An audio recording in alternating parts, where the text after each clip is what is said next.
Olá, estamos começando mais um Papo Direto e eu te convido para acompanhar a nossa conversa hoje, que acontece com a diretora da Escola Nídia Moreira Garcês, escola bilíngue, escola de surdos, a única escola de surdos, inclusive, aqui do litoral, é a Fátima Gonçalves. Nós vamos fazer um apanhado geral, ver como é que está o funcionamento da escola, o trato com os alunos, principalmente nesse período de pandemia. Um momento que a gente tem acompanhado aqui no Papo Direto, falando com representantes de vários segmentos, justamente para a gente fazer um registro, entender e, de repente, até participar, ajudar, colaborar, como foram outras situações que nós trouxemos aqui, né? Então, hoje nós estamos falando com a Fátima Gonçalves, diretora da Escola Nídia Moreira Garcês. Fátima, eu agradeço por você ter aceito o nosso convite também e gostaria, assim, nesse momento, como eu faço com todos os entrevistados, inclusive, que você mesma pudesse falar um pouquinho mais de você, da tua carreira profissional, até para que o pessoal também possa te conhecer um pouquinho melhor, quem não conhece, né? E saber quem que é a diretora da Escola de Surdos aqui do nosso litoral. Luciane, primeiro, obrigada pelo convite, né? Muito obrigada por esse convite. Parabéns pelo teu programa, Obrigada. né? É mais uma fonte de informação muito rica, né? Esse bate-papo aqui, ele funciona assim para informar a nossa população aqui. Então, parabéns para você e para toda a tua equipe. Obrigada. Então, eu sou a Fátima, estou diretora da Escola Nídia Moreira Garcês, né, a única escola para surdos. Eu sou professora, sou formada em matemática, tenho especialização em educação especial e educação bilíngue e também sou professora bilíngue formada pelo CAIS. A nossa escola, como a Luciane falou, ela é a única escola aqui do litoral para surdos. Esse trabalho, né, ele já existe aqui na cidade desde o ano de 81, ele começou com a dona Yara, na Escola Faria Sobrinho, e em 89 ela começou lá no local onde funciona hoje, próximo ao Colégio Anchieta. E essa escola, o diferencial dela é que ela atende crianças surdas dos anos iniciais, desde a da educação do maternal até o 5º ano. E ela também oferece um trabalho com os alunos que estão na inclusão, do 6º ao 9º do ensino médio. Porque surdo, ele precisa desse espaço para haver essas trocas linguísticas entre eles e ter contato com os seus pares linguísticos. Como é que foi a questão de você, né, do curso de matemática, à direção da escola de surdos? Você sabe que essa é uma história assim bem peculiar. Eu nunca quis trabalhar com educação especial. Com surdos eu nem conhecia.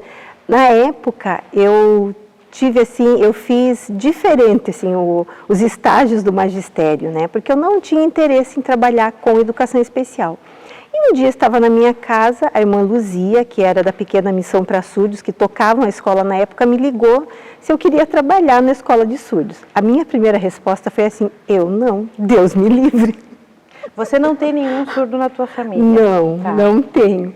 E eu fui para trabalhar um mês, sabe, para cobrir uma licença maternidade de uma professora. Entendi. E eu me encantei. Estou lá há quase 20 anos. E aí você acabou aprendendo, já tinha a questão nessa época, a questão da língua brasileira de sinais? Ela estava iniciando, né? No ano 2000 ela estava iniciando, estava nesse período assim de transição do oralismo para a educação bilíngue, né? Então ela havia assim momentos na escola que uma instrutora surda entrava na sala para ensinar a língua para as crianças. E essa questão do oralismo, só para a gente entender, eu vou chutar aqui, é a questão, o professor falando mesmo, era leitura labial. Isso foi algo assim que foi em 1880, foi feito um congresso em Milão, na Itália, onde foi decidido. Então a maioria eram ouvintes e eles decidiram que seria bom para a comunidade surda, que era falar.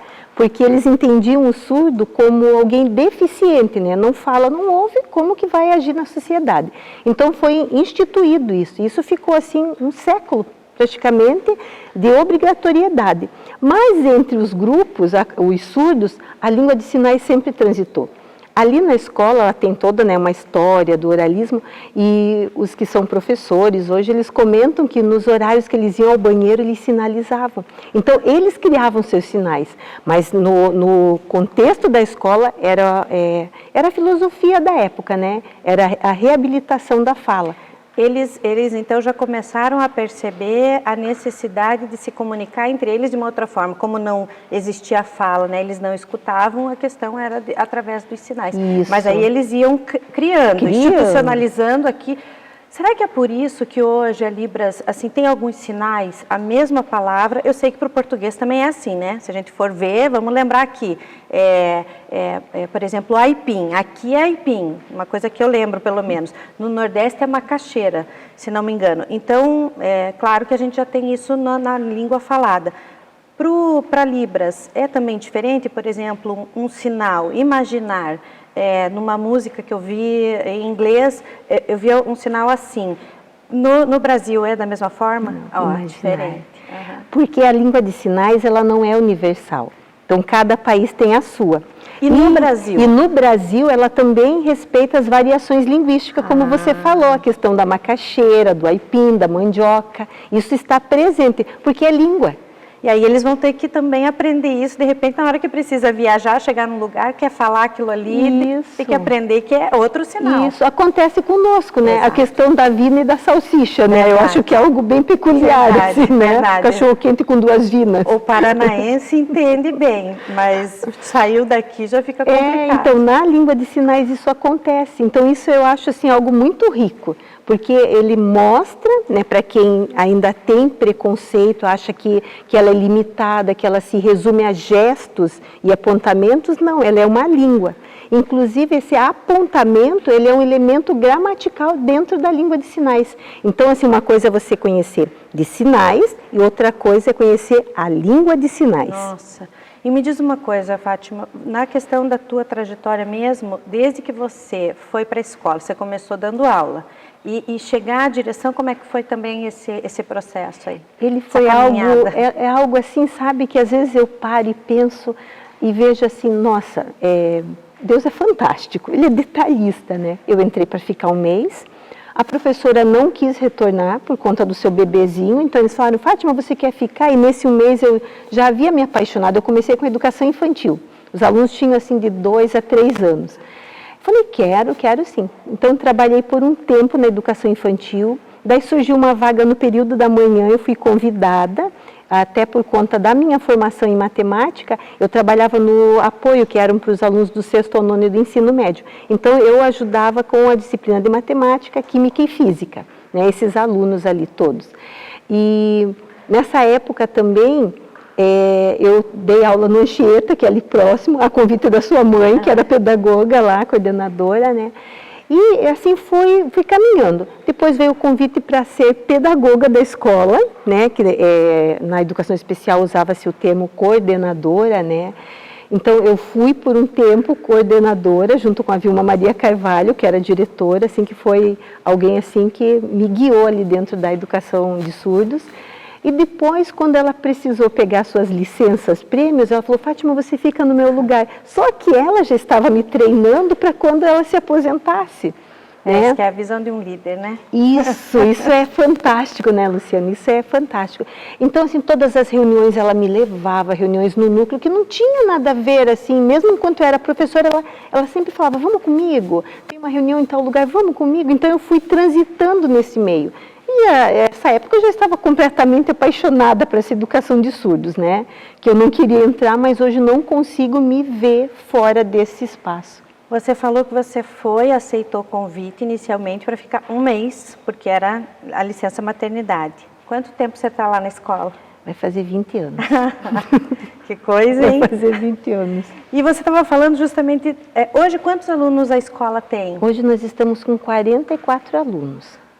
Hoje, assim, a gente tem um número de alunos bem reduzido ao que nós já estivemos em outros tempos, né? E você falou que então, desde o maternal até o 5º ano. Isso. É o ensino fundamental que a gente chama, né? Os anos iniciais. Quantos professores tem para atender esse? Nós temos hoje, dos funcionários todos na escola, desde a merendeira até a secretária, nós temos 17 funcionários. Então, nós temos professores para o período da manhã e para o período da tarde. Então, tem professor para o maternal, para a educação infantil e para os anos iniciais, do 1º ao 5º, professor de arte, professor de educação física, professor de Libras. Todas essas disciplinas do currículo comum, ela acontece na escola bilíngue. Quantos desses professores são surdos? Tem professor que é surdo? Tem professores surdos. Hoje, nós estamos com apenas 2 professores surdos, mas nós já tivemos 4, 5 professores. Até... nós temos o Edenilson, né, que hoje está na Unespar, Nós temos dentro da escola hoje a professora Elaine, a Gislaine, a Isabelle, que hoje tem a escola, né, de Libras aqui na cidade, também foi nossa professora, e a Lorena. A Lorena foi minha aluna na educação infantil. Quando eu cheguei, ela pegava a minha mão para fazer os sinais, porque eu não sabia nem o alfabeto quando eu entrei. Ela te ensinou? Ela ensinava. Eu lembro que eu tinha tanta dificuldade para fazer isso aqui é a letra F. Né? Então, ela me levava na frente de uma flor, do desenho de uma flor, fazia os meus dedos, arrumava e fazia assim, para eu sinalizar a flor. 3 aninhos. Sabe, eu falo que ela foi minha primeira professora. E eu tive o prazer de tê-la como minha colega de trabalho. Ah, isso é muito legal. Nossa, que história fantástica. 3 anos, realmente, né? Eles ensinam muitas coisas. Me diz, a gente só tem... Porque a escola Nídia Moreira Garcês, situada aqui em Paranaguá, no bairro da Vila Horizonte, né? Entre Jardim Eldorado e Vila Horizonte, ali, é a única do litoral. E nós temos aqui alunos dos outros municípios da região ou não? Nós temos dos balneários, tivemos, hoje eles já estão fazendo ensino médio, né? Mas que são de Antonina, nós já tivemos de Morretes. Só os alunos de Guaratuba, que não tem como por conta da distância. Então, em Guaratuba tem um AE, um atendimento, né, para eles, assim, para atender os alunos da rede municipal e da rede estadual, porque o surdo precisa estar em contato com outro surdo, para poder haver essa troca da língua, porque se fica sozinho, essa língua ela não evolui. E como eles nascem em lares ouvintes, eles vão para a escola para aprender a sua língua. Você veja como é algo assim, ao mesmo tempo fantástico, mas é muito desafiador, porque as nossas crianças, elas aprendem aqui, nesse contexto, nesse convívio com os pais. No né? dia a dia ali, ela está aprendendo as palavras, chamar de papai, de mamãe, quer dizer, vai aprendendo. Tudo que permeia o ambiente familiar, ela vai aprendendo. Ninguém tira um tempinho, senta o filho e vai ensinar o filho a falar. É aqui no contexto. O filho vem e fala que é água, ele fala errado, você diz, você quer água? E vai tendo essa troca aqui. Com a criança surda, não. Porque os pais não sabem a língua de sinais, né? E muitas vezes os pais nem percebem que essa criança é surda. Às vezes vão perceber com 4 anos, 5 anos. Então, para a criança surda, quanto mais precoce ela chegar na escola, mais rápido ela vai se apropriar da sua língua. Porque ela vai para a escola para aprender a sua língua e daí, concomitante, ela vai aprendendo os conhecimentos acadêmicos que são pertinentes a cada etapa. Mas ela vai para a escola para aprender a falar, diferente das crianças ouvintes. Ela vai para a escola para sistematizar, para aprender a ler, escrever e todo esse processo que tem. A criança surda acaba passando por uma fase ou por adaptações até um pouco a mais, digamos, do que um ouvinte, né? Isso, ela precisa, assim, os desafios dela são maiores, né? Então, a escola, ela funciona hoje em tempo integral. Porque quando ela está imersa nesse ambiente, a aquisição dessa língua, ela é mais rápida. E ela precisa...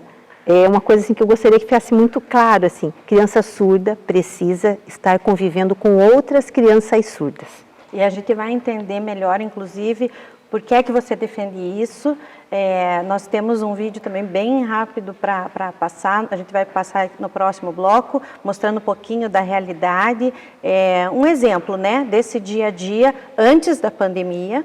E vamos saber também como é que está agora na pandemia, porque a Escola de Surdos, ela seguiu a mesma linha do que o Estado, do que o município e todas as outras cidades do Brasil e do mundo também suspendeu as aulas justamente para que pudessem as crianças estar protegidas. Afinal de contas também tem as crianças inclusive estão nessa faixa etária de 0 a 12 anos, em que todas as medidas preventivas, inclusive, vamos deixar isso bem claro e reforçar aqui para o pessoal, continua sendo de ficar em casa. Não é para ir no supermercado, não é para levar na farmácia, não é para levar no parquinho, não é porque não tem aula ou porque flexibilizou alguma coisa na cidade que esse público precisa ou pode estar se movimentando. É a mesma coisa para o pessoal nessa faixa etária de 0 a 12, assim como acima de 60, tá?